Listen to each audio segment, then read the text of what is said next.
Et on se retrouve pour la deuxième partie de ce tutoriel sur comment créer une campagne automatisée sur LinkedIn. Donc dans la première vidéo, on a créé une recherche personnalisée pour les gros hackers en freelance.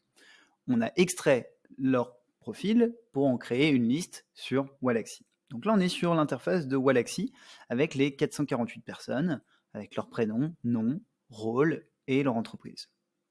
Par la suite, on va vouloir créer une campagne. Donc la campagne, on l'a créée en cliquant sur l'onglet campagne sur le côté, puis créer une campagne. Étant donné qu'on veut quelque chose d'assez simple, avec visite, demande de connexion et message, on va aller dans l'onglet débutant sur le côté, puis descendre vers visite, invitation, message. Pour ma part, j'ai déjà créé un brouillon pour que ce soit plus facile pour vous expliquer. Alors, dans mon brouillon, j'ai la possibilité d'ajouter des prospects ici. Donc là, c'est comme ça que mon scénario se présente, avec les différentes étapes qui s'enchaînent, et la possibilité donc d'ajouter des prospects. Là, ils sont déjà ajoutés, mais je vais vous remontrer. Il faut cliquer sur Ajouter des prospects à partir d'une liste. Et donc là, les gros hackers, on va pouvoir sélectionner l'entièreté de ces gens-là, donc les 448 en cliquant au-dessus, là, en haut à gauche, à côté des noms. Si vous aviez une idée en tête particulière, vous pourriez les trier et choisir avec des filtres des profils bien particuliers pour votre séquence. Là, on veut tout le monde. Campagne assez générale.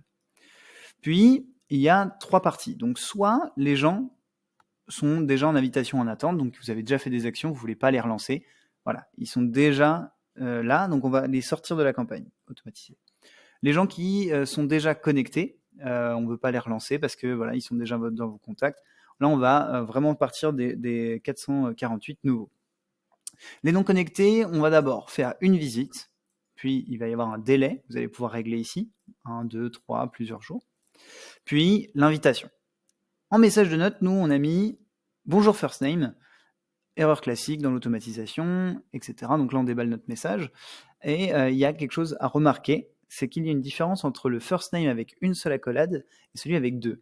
Avec une seule accolade, Wallaxy ne le reconnaît pas comme un champ personnalisé et ne va pas reprendre le prénom, le first name, de votre prospect. Il va simplement l'écrire. Ce qui va donc choquer le gros hacker, ce qui va, étant donné qu'il connaît cette méthode d'automatisation, ça va lui parler.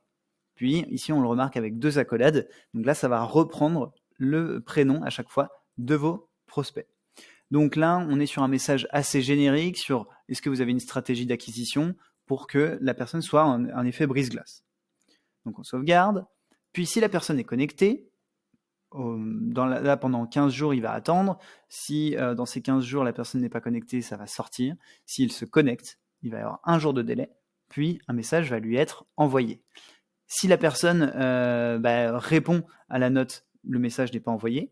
Si la personne n'accepte pas, le message ne pourra pas être envoyé de toute manière. Ici, on a un autre message qui est là, bonjour first name.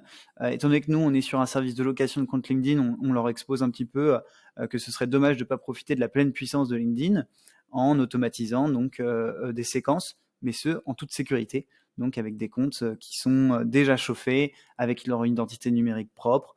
Donc, on va leur proposer de prendre un rendez-vous et le tour est joué. Donc, une fois que ça c'est fait, la personne va pouvoir prendre son rendez-vous Calendly et va pouvoir interagir avec nous. Et c'est dans la partie 3 que je vais vous montrer comment faire pour répondre à ces messages de manière optimisée grâce à Pivoine.